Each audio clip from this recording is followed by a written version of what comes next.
sur les 4 piliers: l'écologie, le fait d'être sain, le fait d'être intelligent et le fait d'être humain. Donc vous ne trouverez pas, chez les lauréats de la mention Slow-Cosmétique par exemple, il n'y a aucune entreprise qui n'est pas détenue par un capital familial. Il faut savoir qu'une marque, aussi naturelle soit-elle, parce que souvent on nous dit pourquoi vous ne félicitez pas Velleda, Melvita, qui sont des marques très propres, donc il n'y a pas de problème au niveau des formules.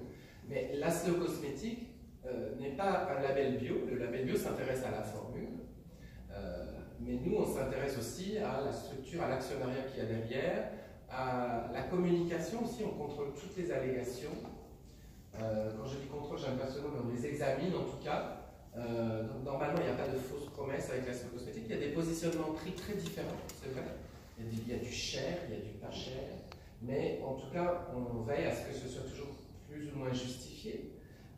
Et comme ça, vous allez vous retrouver forcément avec des curseurs. Certaines marques vont être très écologiques, très saines, et par contre, elles vont être un peu exagérées sur certaines allégations.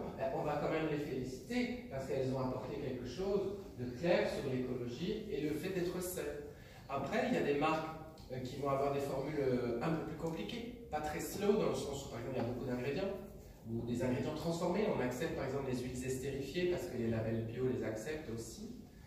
Mais c'est pas trop grave parce que par exemple on le fera que si la marque apporte quelque chose de plus par rapport à la pédagogie du produit par exemple.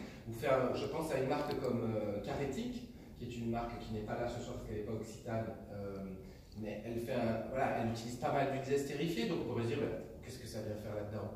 Mais en même temps elle fait un gros travail sur la filière karité, en commerce équitable et en karité brute.